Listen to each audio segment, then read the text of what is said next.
Hello बच्चों, आज मैं आपको चैप्टर नंबर 6 समझाने वाली हूँ जिसका नाम है अलजेब्रिक एक्सप्रेशंस। ये चैप्टर आपने लास्ट क्लास में भी कर रखा है, इंट्रोडक्शन टू अलजेब्रा के नाम से। ठीक है, तो एक बार ऐसा करते हैं, लास्ट क्लास का थोड़ा सा रीकैप कर लेते हैं, फिर इस क्लास का करेंगे। ठीक है, देखो जैसे कि नाम आपको बता रहा है अलजेब्रिक एक्सप्रेशंस, तो ये अलजेब्रा होता क्या है। अब पहले अलजेब्रा को ही समझ लेते हैं। देखो हमारे पास ना मैथ्स में कई सारी ब्रांचेज होती हैं।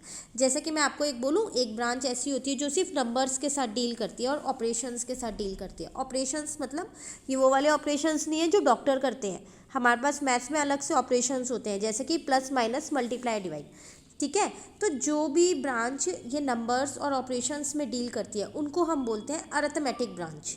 उस ब्रांच का नाम रखा हुआ है। ठीक है, उसी तरीके से फिर एक ब्रांच होती है जो लेटर्स, नंबर्स और सिंबल्स के साथ डील करती है। अब उस ब्रांच को क्या बोलते हैं? लेटर्स, नंबर और सिंबल्स के साथ जो डील करती है उसको बोलते हैं अलजेब्रा। ठीक है ना। अब ये लेटर, नंबर और सिंबल्स है क्या? तो देखो लेटर्स का मतलब होता है ABCDEF, कोई सा भी लेटर, A to Z में कोई सा भी। ठीक है, और इन लेटर्स को पता है हम क्या बोलते हैं? इनको हम बोलते हैं वेरिएबल्स। आप इसको लिटरल्स भी बोल सकते हो, ये इसका दूसरा नाम है। दूसरा नाम मतलब जैसे हम लोगों के भी तो दो दो नाम होते हैं, एक घर का नाम हो गया, एक स्कूल का नाम, कईयों का होता है एक घर का एक बाहर का होता है ना, ऐसे ही इसके भी दो नाम है। आप उसको लिटरल्स भी बुला सकते हो और वेरिएबल्स भी बुला सकते हो। ठीक है, अब बात आती है यहाँ पर नंबर्स की, कि नंबर्स क्या है। फिर वो जो ब्रांच में लेटर्स और नंबर्स थे, तो नंबर्स का मतलब है 1 2 3 4 इनफाइनाइट तक कोई भी नंबर्स। और उनको पता है हम क्या बोलते हैं? उनको हम बोलते हैं कांस्टेंट। और उनको हम कांस्टेंट बोलते क्यों? क्योंकि उनकी वैल्यू चेंज नहीं हो सकती। 2 की वैल्यू तो 2 ही रहेगी ना, या 3 बन जाएगी, ऐसा थोड़ी ना होगा। ठीक है ना। अब तीसरा रहता है सिंबल्स। सिंबल्स का मतलब देखो क्या होता है यहाँ पर। सिंबल्स मतलब है यहाँ पर plus minus multiply divide equal to greater than, कोई भी सिंबल जो यूज़ हो रहा है। ठीक है, तो वही सारी चीज़ देखो आपके पास ना यहाँ पर लिखी हुई भी है। In class 6th we have studied that algebra is a generalized form of mathematics which use letters, आ गए ना letters, along with numbers. Here letter represent a known quantity. Unknown quantity मतलब जिसकी वैल्यू हमको नहीं पता, जो वैल्यू हमको निकालनी है। ठीक है, and are known as variables और लिटरल्स, और उनको क्या बोलते हैं हम? वेरिएबल्स और लिटरल्स बोलते हैं। Number like 1 2 3 are called constant. देखो आप देख लो 3 के बाद डॉट डॉट है, डॉट डॉट का मतलब है इनफाइनाइट तक कोई भी नंबर। ऐसा नहीं है सिर्फ 1 2 3 को ही हम कांस्टेंट बोलते हैं, नहीं, कोई भी नंबर हो सकता है यहाँ पर। ठीक है, and their value remain constant, और उनकी वैल्यू क्या रहती है? कांस्टेंट रहती है। क्यों रहती है कांस्टेंट उनकी वैल्यू? क्योंकि वो चेंज नहीं हो सकती। ठीक है, वो फ्लक्चुएट नहीं होती। ठीक है, अब आती है बात यहाँ पर आपके पास जनरेटिंग अलजेब्रिक एक्सप्रेशन। तो देखो अलजेब्रिक एक्सप्रेशन को हम कैसे जनरेट कर सकते हैं? जनरेट मतलब बना सकते हैं।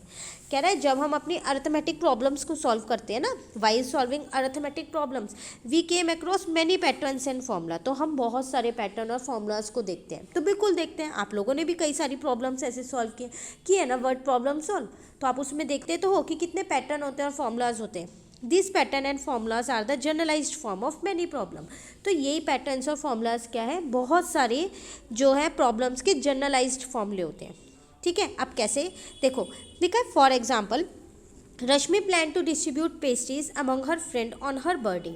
The cost of 1 pastry is 20। एक गर्ल है रश्मि, पता है वो क्या प्लान करती है? वो प्लान करती है कि ना वो अपने बर्थडे पे अपने फ्रेंड्स को पेस्ट्रीज देगी। हम लोग भी नॉर्मली ऐसा प्लान करते हैं कि हम अपने बर्थडे पे ये करेंगे, केक कटिंग करेंगे, पेस्ट्रीज लाएंगे, फ्रेंड्स को बाहर घुमाने ले जाएंगे। वही यहाँ पर रश्मि ने किया। ठीक है, अब उसने ये प्लान तो कर लिया। अब एक पेस्ट्री की कॉस्ट है 20 रुपीज़। ठीक है, if she gave 1 pastry to each friend what will be her expenditure if she has 2 friend. कह रहे कि अगर रश्मि अपनी हर एक फ्रेंड को एक एक पेस्ट्री देती है, ठीक है, तो बताओ फिर उसका कितना खर्चा होगा। तो हम लोग जब कभी पेस्ट्रीज लेने जाते हैं ऐसे तो गिन के जाते हैं ना कि घर में कितने जने हैं, जितने जने होते हैं उस हिसाब से पेस्ट्री लाते हैं और उसी हिसाब से खर्चा होता है। सेम वही यहाँ रश्मि आपसे कह रही है।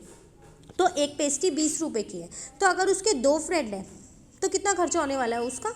तो उसका 40 रुपये का खर्चा होने वाला है, क्योंकि वो 2 पेस्ट्री लाने वाली है। एक पेस्ट्री 20 की है तो 2 पेस्ट्री 40 की तो होंगी।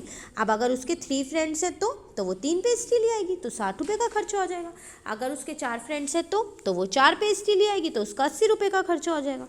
तो ऐसे जैसे जैसे फ्रेंड्स बढ़ते जा रहे हैं तो आप देख लो उसका एक्सपेंडिचर बढ़ता जा रहा है। तो ना ये एक पैटर्न बन गया। देखो यहाँ पर देखो कॉस्ट ऑफ 1 पेस्ट्री, मैं एक बार मार्क कर देती हूँ, मैं आपको कहाँ बता रही हूँ। देखो कॉस्ट ऑफ 1 पेस्ट्री है 20 × 1, कॉस्ट ऑफ 2 पेस्ट्री है 20 इंटू 2, कॉस्ट ऑफ 3 पेस्ट्री है 20 इंटू 3।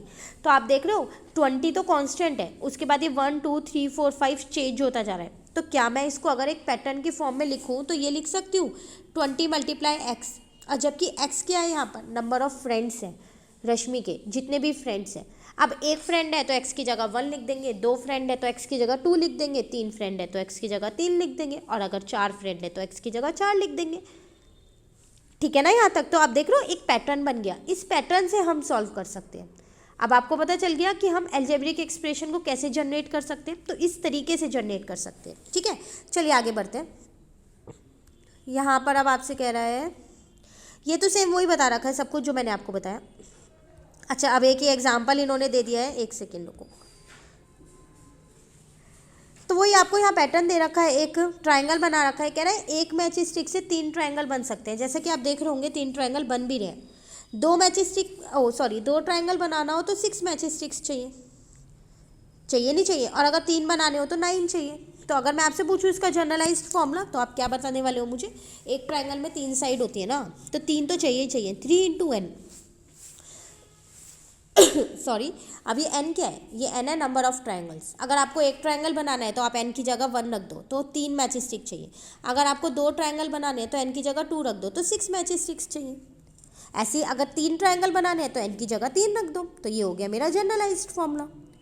ठीक है ना, तो ये छोटी सी एक्सप्लेनेशन थी आपके आज के चैप्टर की। एक्सरसाइज मैं आज नहीं शुरू करवा रही हूँ 7.1, वो मैं आपको नेक्स्ट क्लास में शुरू कराऊंगी। ठीक है, तो पहले आप अच्छे से समझ लीजिए कि अलजेब्रिक एक्सप्रेशन होता क्या है, क्योंकि एक्सरसाइज में यही सारी चीज़ें यूज़ होने वाली हैं। ठीक है ना, तो फिर मैं आपको बार बार नहीं समझाने वाली हूँ एक्सरसाइज में।